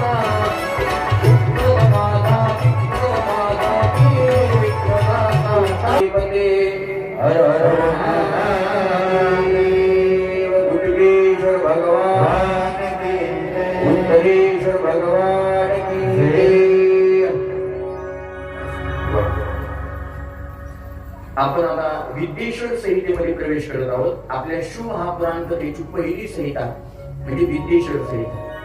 या 7 संहिता आपल्याला श्रवण करायची. आणि या विद्येश्वर संहितेमध्ये व्यासदेवानी सगळ्यात अगोदर भगवान शिवशंकराचं वंदन केलेले, नमन केलेले आणि आपल्याला सांगितलं की तो शिव परमात्मा नेमका कसा आहे. आद्यंत मंगलजात समान भाव आर्यतमीशम अजर अमर आत्मदेव पंचाननं प्रबल पंच विनोदशीलम संभावे मनसी शंकर अंबिकेश. कसा आहे तो परमात्मा? तर तो परमात्मा या जगाची निर्मिती करतो, स्थिती पाहतो आणि लयही तो परमात्मा करतो. या तिन्ही गोष्टी भगवान शिवाच्या हातात आहे. जग निर्माण करायचं, त्याला सांभाळायचं आणि त्याचा नाश करायचा. हे कोणाच्या हातात आहे? भगवान शंकराच्या. कसा आहे तो? आजर आत्मदेव. आजर म्हणजे त्याला म्हातारपण प्राप्त होत नाही. आपण जन्माला आलो म्हातार होईपर्यंतच जगतो, देवाला म्हातारपण येत नाही. असा तो आजर परमात्मा आहे. अमर आहे, तो कधी मरत नाही, असा तो शिव परमात्मा. पुढे सांगितलं आत्मदेव, तो आत्म्याच्या रूपानं सगळ्यांच्या ठिकाणी वास्तव्य करतो. फक्त त्याला ओळखता आलं पाहिजे. आपण हरिपाठ म्हणतो ना, तुम्ही म्हणता काय हरिपाठ? हो, सर्व गतिराम देहाती सूर्यप्रकाश रश्मी. जसा सूर्याचा प्रकाश पृथ्वीवरती पडला, तो सगळ्यांना जसा सारखा प्रकाश देतो, तशाच पद्धतीनं तो ईश्वर, तो भगवान परमात्मा, तो भगवान शंकर प्रत्येकाच्या हृदयात त्या प्रकाशासारखा सगळीकडे सारखा आहे. फक्त त्या प्रकाशाची जाणीव आपल्याला झाली पाहिजे. जसं पाहिलं तर आपण देवच आहे, देवाच्या स्वरूपातून बाहेर पडलेलो आहे. फक्त आपण अज्ञानाचा पडदा डोक्यावर असल्यामुळे आपल्याला जाणीव होत नाही की आपण देव आहे. आपण देवच आहे.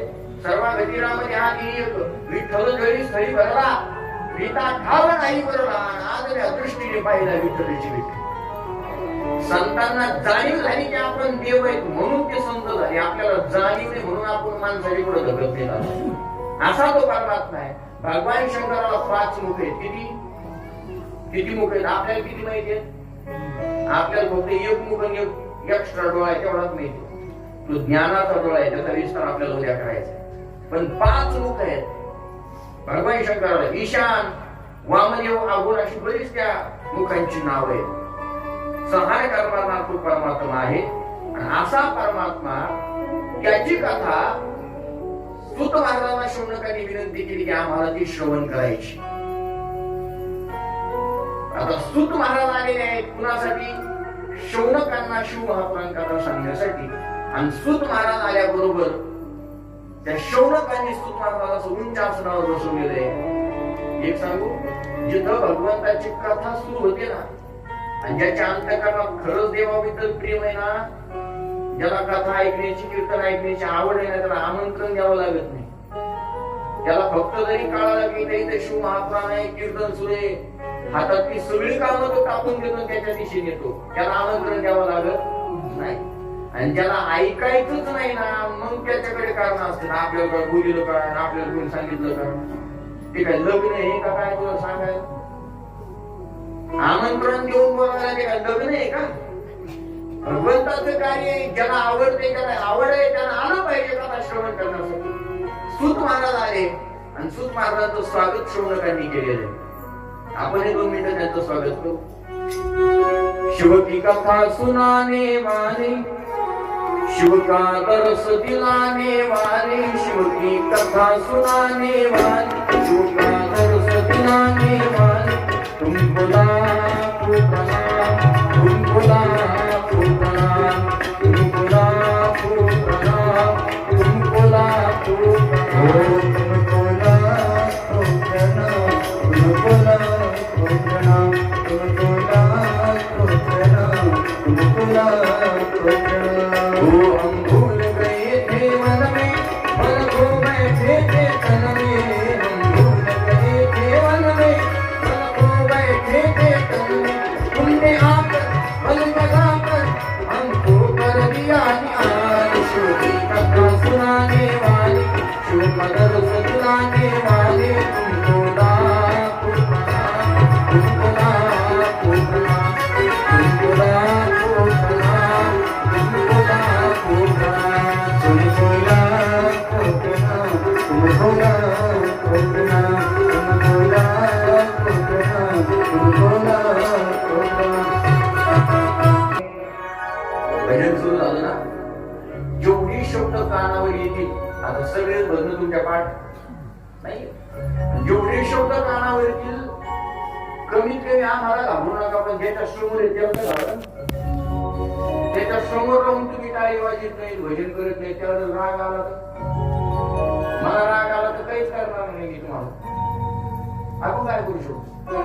त्या देवाला राग आला त्याच्या समोर बसायचं, त्याचं भजन करायचं नाही, त्याच्यासाठी काय वाजवायची असा पदार्थ कसा घडेल? जेवढे शब्द कानावर येतील तेवढे ऐकू येतील तेवढं म्हणायची आणि टाळी वाजवायची.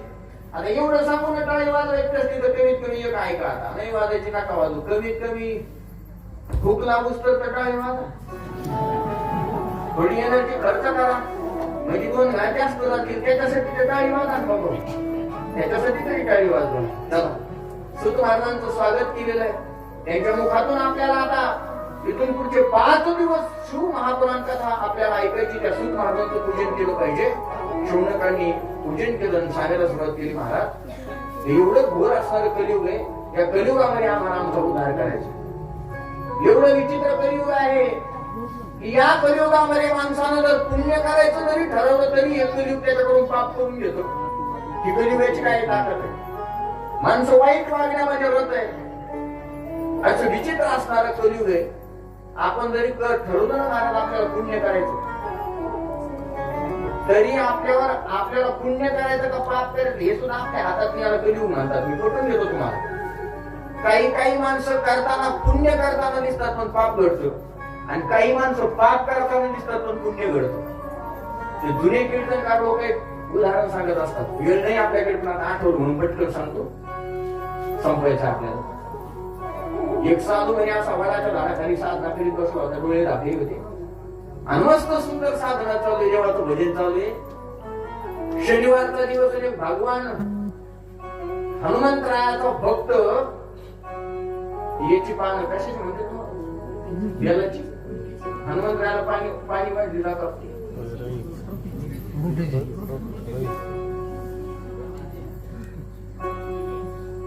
कशाची पानं?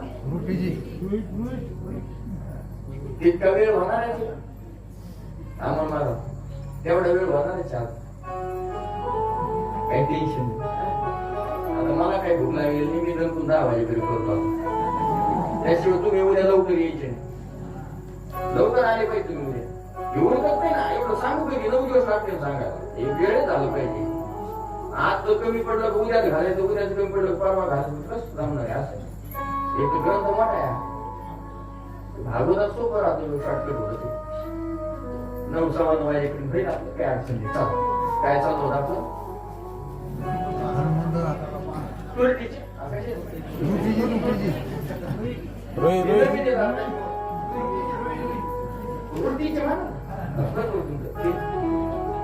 तुमच्या मुखातून त्रुटी आलं म्हणजे घरी उतर त्याची त्रुटी झाली.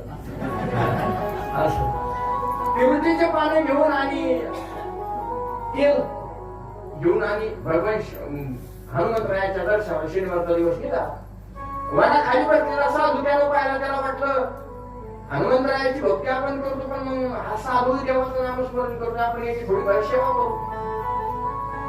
तो साधू पाहिला, त्याला वाटलं साधूचं अंग धरलं असेल, शरीर जड होत असेल एका जागी बसून, काय करू? त्यानं हातातलं गोडे तेल घेतलं, त्यानं मालिश केली साधूच्या सगळ्या अंगाची. मला सांगा, अंतःकरणाचा भाव वाईट होता का चांगला? चांगला भाव होता. साधूची सेवा घडली पाहिजे, साधूची सेवा झाली पाहिजे. त्यानं साधूची सेवा करायला सुरुवात केली, मालिश केली गोळे केल्यानं आणि केला मंदिरात दर्शनाला. अर्धा 1 तास झाला महाराज, अर्धा 1 तास गमत अशी झाली त्या गोळे केल्यामुळे. काय झालं, आजूबाजूच्या ज्या मुंग्या आहेत ना, लय बुलबुल करतात त्या मुंग्याचा सांगतोय मी. त्या मुंग्या अशा चढायला लागल्या कुठं, साधूच्या अंगावर. आता मुंग्या अंगावर आल्या काय गप्प असतात का त्या अशा चावायला लागल्या, आणि समाधीत देवाचं नामस्मरण करणारा साधू त्याला त्रास होऊ लागला, त्याची समाधी भंग होऊ लागली. मला सांगा, आता मालिश करून पाप झालं का पुण्य? करताना पुण्य होतं का पाप होतं? हेतू पुण्याचा होता, पण झालं का पुण्य? पाप झालं. आता ऐका, त्याच परिसरातली काही टवाळखोर पोरं ऊस खात चालली, तो साधू त्यांनी पाहिला, आणि साधू पाहिल्यानंतर त्यांनी मनात विचार केला, म्हणजे भोलू महाराज नाही, यांना काही काम नाही, धंदे नाही, खुशाल झाडं दिसलं की झाडाखाली बसते, डोळे लावते, खाते तिथे मस्त माझ्या करते, खुशाल डोळे झाकून झोपते. चिवट्या खात असताना, ऊस खात असताना त्याच्या चिवट्या रस खाऊन झाल्यानंतर त्या साधूच्या अंगावर टाकले. त्या चिमट्या साधूच्या अंगाला लागायच्या आणि खाली पडायच्या. परिणाम असा झाला, अंगावरच्या सगळ्या मुंग्या त्या चिमट्या जाऊन टाकल्या. आता पाप झालं का पुण्य? पुण्य झालं. पण करताना काय दिसत होतं? म्हणजे आपण जरी ठरवलं की मला पुण्य करायचं का पाप करायचं, ते आपल्या हातात नाही. आपण म्हणू मी पुण्य करणार, पण तू करताना पुण्य करतोस, पण ते पापात घालायचं का पुण्यात घालायचं हे त्याच्या हातात. त्यानं ठरवायचं ते पाप आहे का पुण्य. एवढं कलियुग अवघड आहे. पाप करायचं का पुण्य करायचं हे सुद्धा आपल्या हातात नाही. आणि असं भयानक असणारा कलियुगाचा वारा सुद्धा वाईट आहे. शौनकांनी विचारलं, सुत महाराज, या घोर कलियुगामध्ये माणसं वाईट प्रभावाने जगतायत. या कलियुगातली लोक दुसऱ्याच्या निंदा करण्यामध्ये रत आहेत. या कलियुगातली लोक हिंसा करण्यामध्ये तत्पर आहेत. या कलियुगातली लोक नास्तिक झालेले आहेत.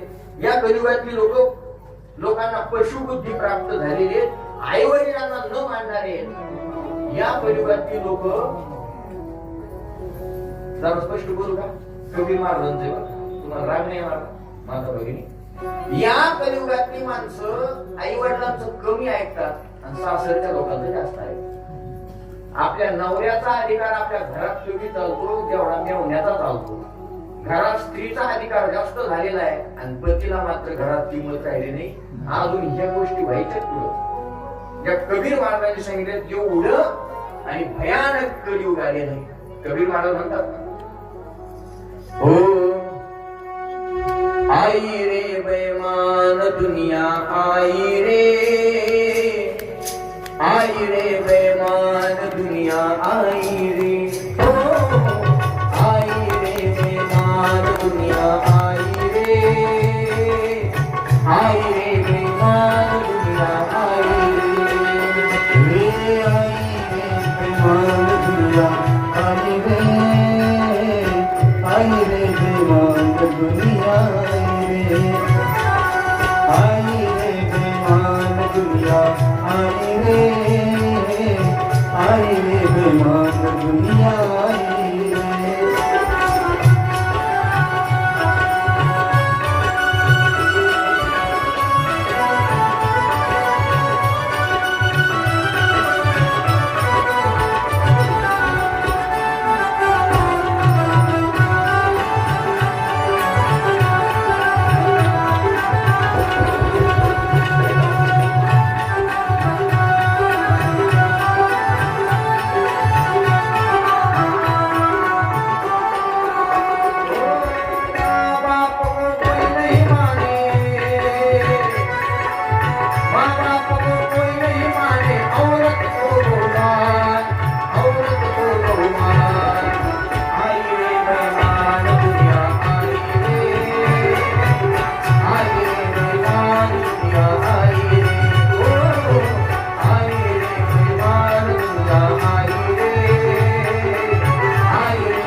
नमो पार्वतीपते हर हर महादेव. एवढी वाईट दुनिया महाराज. कबीर महाराज म्हणतात ना, आई रे बेमान दुनिया आई रे, आई रे बेमान दुनिया आई रे. नास्तिक प्रवृत्तीचे लोक वाढले. किती नास्तिक प्रवृत्तीची. आपल्या धर्माबद्दल या कलियुगातल्या लोकांना आदर नाही. मला कौतुक वाटतं कधी कधी, थोडं लक्ष द्या माझ्याकडे. काय कौतुक वाटतं? आज आपल्या धर्माबद्दल जेवढ्या टीका आपल्या धर्मातली लोक करतात तेवढे बाहेरच्या धर्मातली लोक करत. आज आपल्या धर्मात आपल्याला आदर राहिला नाही. मला सांगा, आपल्या धर्माबद्दल फेसबुकला व्हॉट्सअपला ज्या पोस्ट येतात ती बाहेरची लोक करतात का आपली लोक? आपलीच लोक करतात. आपलीच लोक आपल्या धर्माला नाव ठेवतात. कधीतरी जाऊन पहा, मुस्लिम धर्माच्या एखाद्या मस्जिदीमध्ये कधी हिंदी गाणं तुम्ही ऐकलं का? त्यांच्या कारण्यात भोंग्यात बोला, ऐकलं कधी? किती लिस्ट आहे त्यांना. मुस्लिम धर्मातली लोक अडाणी असू द्या किंवा कितीही शिकलेली असू द्या, त्या मुस्लिम धर्मातल्या सगळ्या लोकांना 100% त्यांचा अल्लाह मान्य. आज आपल्या हिंदूतल्यात काही अशी लोक आहेत की त्यांना निम्म्या लोकांना देव मानलेले निम्मे लोक म्हणते देव का आपल्या धर्माबद्दल आपल्याला निष्ठा नाही. ख्रिश्चन धर्मात त्या कधी चर्चवर तुम्हाला हिंदी गाणं लावताना दिसलं का? आपण गणपती बशीला गणपतीवर लगेच शांताबाईचं गाणं सुरू होतं. किती राग येत असेल त्या गणपतीला. बरं तो गणपतीला राग किती येत असेल. लेकरू कोणाचं आहे गणपती नाही भगवान शंकराचं. तिसरा डोळा उघडला तर सगळं नाहीच होते. आणि कथा आहेत पुढं. मला सांगा आपल्या धर्माबद्दल आपल्याला आदर असला पाहिजे. मला नवल वाटतं त्या मुस्लिमाचं. आज आपली लेकरं आपण कथा कीर्तनाला आणत नाहीत महाराज. ही लेकरं पाहिली मला छोटी छोटी आनंद वाटला. फक्त थोडे लांब ठेवतात. हे थारे का ते त्यांना वाटतं हे आमच्यातलं जेव भरायले माझ्या सगळं खेळायला यायला बसले. आणि हे आपल्यातलं दिसतंय म्हणजे बसून बसले. हे काय नाही नवीन गावात कीर्तन करायला जर गेलो कीर्तन भरायला लेकर आले की माझ्यापाशी मात होतं पुढे. आता जरा थोडं पाहिजे ना वजनदार असं काही. म्हणून आपली लेकर आणली पाहिजे. तो मुस्लिम बांधव आपल्या 5 वर्षाच्या लेकरला हाताला धरतो आणि मग तिथे घेऊन जातो आणि त्याला सांगतो आई हा आपला अल्लाह आहे आणि या अल्लाहची दिवसातून 5 वेळेस नमाज अदा केल्याशिवाय आपल्याला अन्न खायचा अधिकार नाही. मुस्लिम बांधव आपल्या 5 वर्षाच्या लेकराला सांगतो. आपली लेकर पुढे एकदा मोठे झाले मग आई बाप त्यांना कळत नाही तर देव कळत नाही संत कळत नाही तर मग लोक आमच्याकडे येतात. बाबा आमच्या पोराने आम्हाला हाणलं घराच्या बाहेर काढलं. तुला आधी हाणला पाहिजे. तुझा वर धरणात होता तर वर त्यामुळे इकडे घेऊन आला. अरे मटक जोपर्यंत कच्चे तोपर्यंत त्याला आकार देता येतो. काठी जोपर्यंत वली तोपर्यंत त्याला वाद देता येतो. एकदा ते दिवस झालं ना पण असं ऐकत नाही. त्याला देवही कळत नाही धर्म कळत नाही साधू कळत नाही. आणि मग लोक म्हणतात महाराज काय करावं काय करू मग आता डोकंच जाणार एखादा त्याचं काय करून देतो तुझं करा काय होतंय. जोपर्यंत आपल्या हातात आहे तोपर्यंत लेकरांना भरपूर शिकवा महाराज. लेकरं शिकली पाहिजे आपली. वेल एज्युकेटेड झाली पाहिजे. हुशार झाली पाहिजे. कोणी वकील झालं पाहिजे कोणी कलेक्टर झालं पाहिजे कोणी पोलीस झालं पाहिजे कोणी तहसीलदार झालं पाहिजे. आपली लेकरं शिकली पाहिजे. पण वाक्य आहे का शिक्षणाबरोबर त्यांच्या जीवनात त्यांना संस्कार असले पाहिजेत. आपले आई वडील आपल्यासाठी देव आहेत. आपले संत आहेत. आपला धर्म आहे आपला देव आहे. हे जोपर्यंत त्यांच्या डोक्यात आहे तोपर्यंत त्यांचा शिकलेला फायदा आहे. आणि मग शिकले त्यांना देव धर्म आई वडील जर मान्य नसतील तर त्याचा शिकून उपयोग काय हो आपल्याला. ज्या लेकरांसाठी आईनं वडिलांना खस्ता खायच्या त्यांना मोठं करायचं अरे काय उपयोग आहे. कल्पना करा एखाद्या आईनं पती मेल्यानंतर आपल्या लेकराला दुसऱ्याच्या शेतावर जाऊन कष्ट करून तिनं मोठं केलं. लेकरू हुशार होतं 10वी 12वीला 1 नंबर आणला. हळूहळू एवढं मोठं झालं दुसऱ्याच्या बांधावर खुरपणी करणारी ती आई 3 साड्याची 1 साडी करायची. नवरा मेलाय लेकराचा बाप मेलाय लेकरासाठी जिवंत राहिली. आयुष्यभर कष्टा खाल्ल्या माणसानं आपल्या लेकराला शिक्षणाला काहीच कमी पडू दिलं नाही. 3 साड्याची 1 साडी नाटी करून ती नेसायची एवढी गरीब आई आहे. लेकरू एवढं हुशार झालं एक दिवस जिल्ह्याचा कलेक्टर झालं महाराज. लेकरू जिल्ह्याचं कलेक्टर झालं. आई दुसऱ्याच्या शेतावर खुरपणी करीत होती आणि खुरपिता त्या शेताचा मालक धावत आला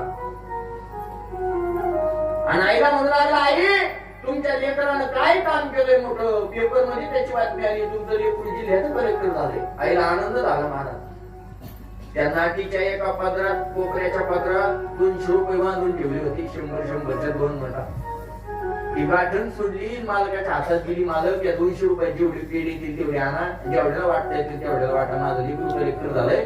6 महिने झालं माझं लेकरू घरी आलं नाही. नक्की उद्या मला भेटायला आल्याशिवाय राहणार नाही. काय अंतकरण असतो आईचं महाराज. किती विश्वास असतो आईचा आपल्या लेकरावर. किती विश्वास असतो. कलेक्टर झालेले लेकरू घरी आलं नाही. 2 दिवस झाले 3 दिवस झाले 4 दिवस झाले अहो महिना उलटून गेला तरी सुद्धा लेकरू आईला भेटायला आलं नाही. एक दिवस आईला वाटलं जाऊ द्या मीच जात्या भेटायला. वायरची पिशवी घेतली जुनी पाली साडी घातली, केसाच्या आंबाड्या झालेल्या, स्वतःच्या देहाकडे लक्ष देत नाहीत ना आई वडील लेकरासाठी. पती गेलाय, लेकराचा बाप गेलाय, जगायचंय कुणासाठी? कुणासाठी काय करायचं?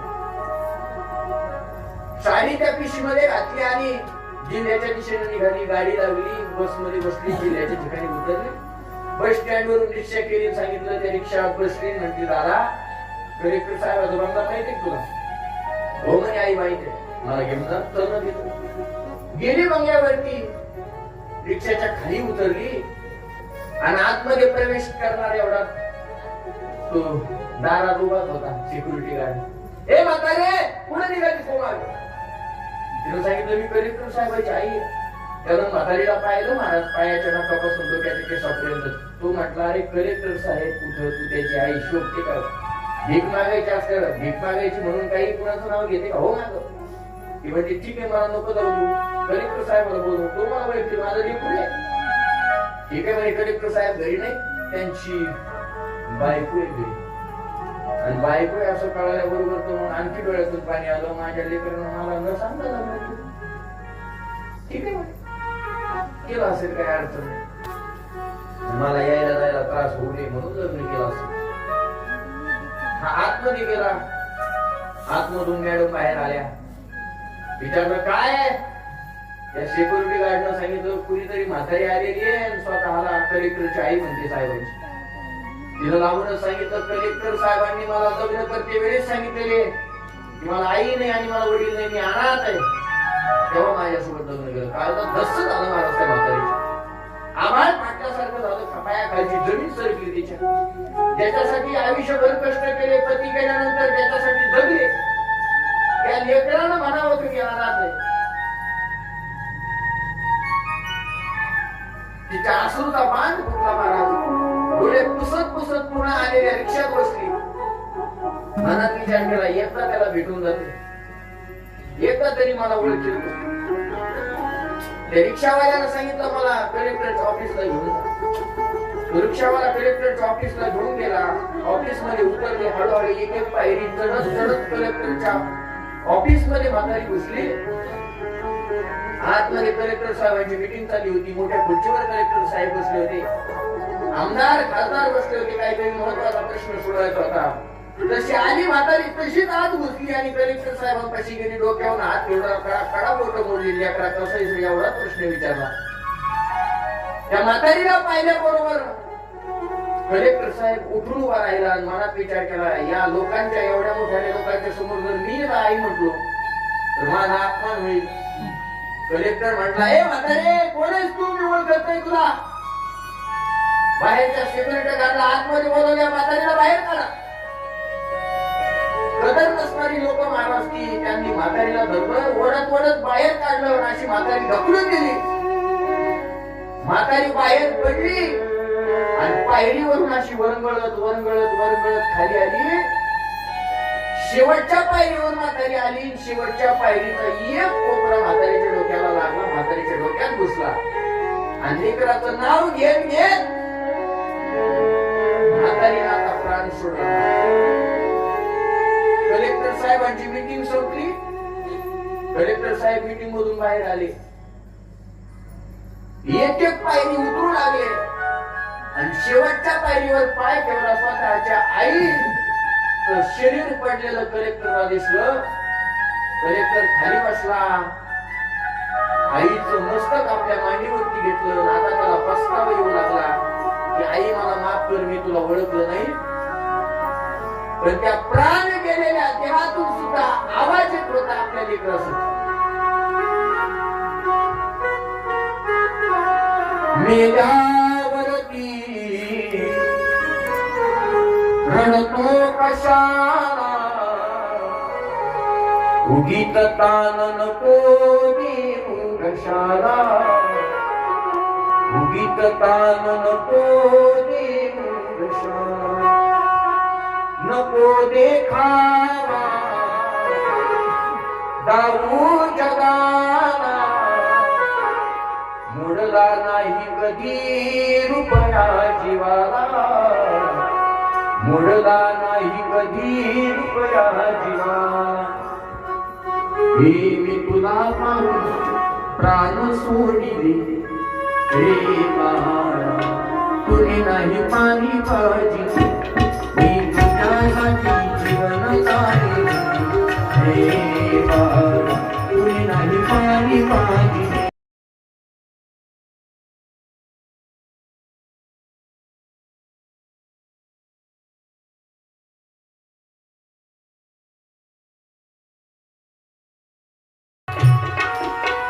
माझ्या कुशीतला असून तू बाळ माझ्या जीवाचा बनला सकाळ माझ्या कुशीतला असून तू बाळ माझ्या जीवाचा बनला शिकाळ तुझे जीवनभर उडविले लाड लावून अर्धपोटी सांग सकाळ लावून अर्धपोटी सांग सकाळ मी तुला पाहून प्राण सोडिले रे बाळा तुने नाही पाणी पाजिले मी तुझ्यासाठी जीवन झाले रे बाळा तुने नाही पाणी पाजिले मी तुझ्यासाठी जीवन झाले रे बाळा तुम्ही नाही पाणी पाजले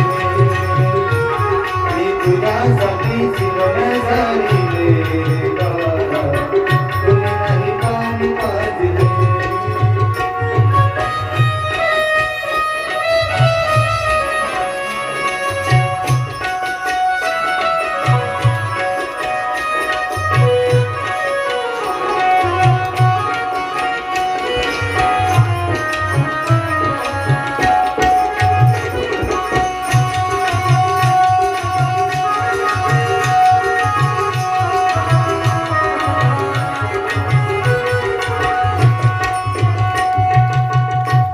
मी तुझ्यासाठी जीवन जाळिले रे बाळा तुने नाही पाणी पाजिले म्हणून लेकर किती शिकलेले असू द्या पण आपल्या धर्माचे आपल्या आईवडिलांचे संस्कार लेकरावर असणं गरजेचं तर त्यांच्या जीवनाला किंमत आहे म्हणून एवढा मोठा धर्ममंडळ भरलेला मला आनंद आहे की तुम्ही आपली लेकर सुद्धा घेऊन कधी आलेला आहात आणि ज्या दिवशी या लेकरांवर या कथेचे शब्द पडते राहतील आणि हे साधन आहे महाराज कथा आणि कीर्तन एवढं साधन राहिलेलं आहे ते लेकराला समजून सांगायचं आजच्या तरुण पिढीला की आपल्या आई वडिलांचा सांभाळ करा जगात साधन नाही राहिलं ना अरे जुन्या काळामध्ये पूर्वीच्या काळात मराठी मीडियम राहायचं जिल्हा परिषदच्या शाळेमध्ये शिकवलं जायचं आईवरची कविता असायची बापावरची कविता असायची शेतकऱ्यावर कविता असायची शेतामध्ये माझी कोप तिला बोराटीची झाप